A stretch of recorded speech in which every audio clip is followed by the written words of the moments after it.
Hello friends, कैसे हैं? Welcome back to the channel. काफ़ी समय बाद वीडियोस स्टार्ट हो रहे हैं चैनल में।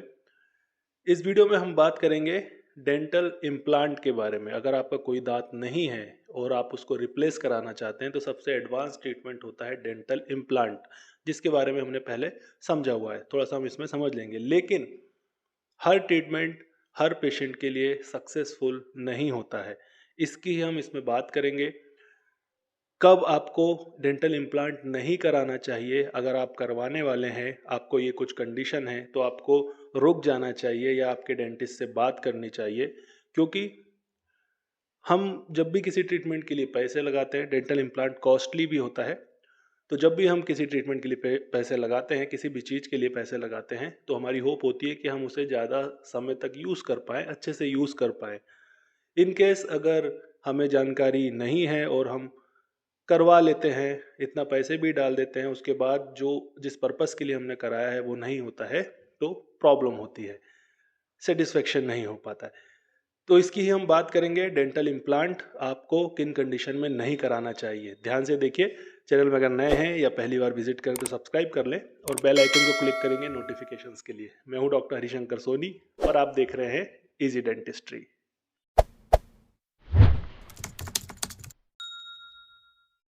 चलिए शॉर्ट में मैं आपको पहले बता दूं कि डेंटल इम्प्लांट क्या होता है।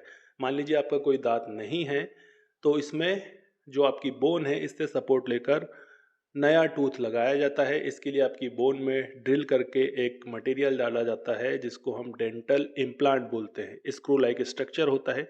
जनरली इसको माइनर सर्जरी से इम्प्लांट करके अंदर प्लेस करके 3 महीने तक के लिए छोड़ दिया जाता है। जब ये बोन से फ्यूज हो जाता है फिर इसके ऊपर प्रोस्थेसिस लगाया जाता है, आपका दांत लगाया जाता है। एक दांत या एक से अधिक दांत आपके नहीं है तो इसका यूज किया जा सकता है। सबसे एडवांस डेंटल ट्रीटमेंट है दांत को रिप्लेस करने के लिए। चलिए अब हम बात कर लेते हैं किन कंडीशन में आपको नहीं करवाना चाहिए। सबसे पहली जो कंडीशन है, अगर बोन थिकनेस आपकी बहुत कम है। कैसे समझेंगे? एक तो आपको डॉक्टर चेक करके बताएंगे। इसके अलावा अगर बहुत समय से आपको दांत नहीं है, दांत निकलवाया हुआ है और बोन आपकी बहुत थिन हो गई है, पतली हो गई है, या ओल्ड एज के कारण बहुत थिन आपकी बोन हो गई है, इतनी नहीं है कि इम्प्लांट सपोर्ट कर पाए, तो ऐसी कंडीशन में आप अवॉइड कर सकते हैं डेंटल इम्प्लांट को। या फिर आपके डॉक्टर अगर आपको सजेस्ट करे तो ही आपको जाना है। नेक्स्ट कुछ हेल्थ कंडीशंस की बात करते हैं। अगर आपको कोई प्रॉब्लम है ऐसी तो आपको अवॉइड करना चाहिए। फर्स्ट, अगर अनकंट्रोल्ड डायबिटीज़ है। जो डेंटल इम्प्लांट है, जैसे हमने स्टार्टिंग में समझा तो आपको ईजी होगा समझने के लिए, बोन के अंदर प्लेस किया जाता है। बोन को हील होने के लिए टाइम लगता है।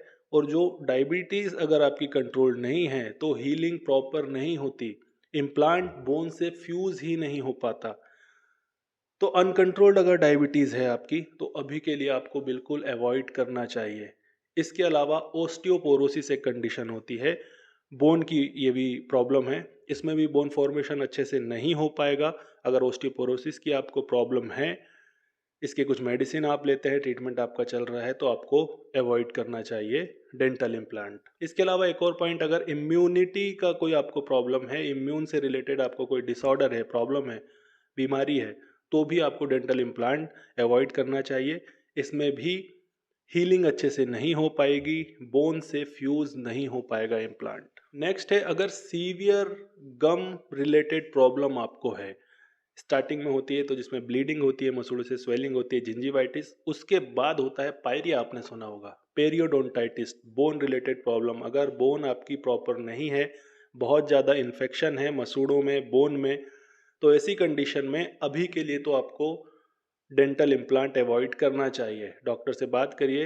अगर आपकी कंडीशन ठीक हो सकती है, ट्रीटमेंट के बाद पेरियोडोंटाइटिस की बोन अच्छे से हील हो सकती है, तो पहले आप जो पायरिया की प्रॉब्लम है उसको ठीक कराएं।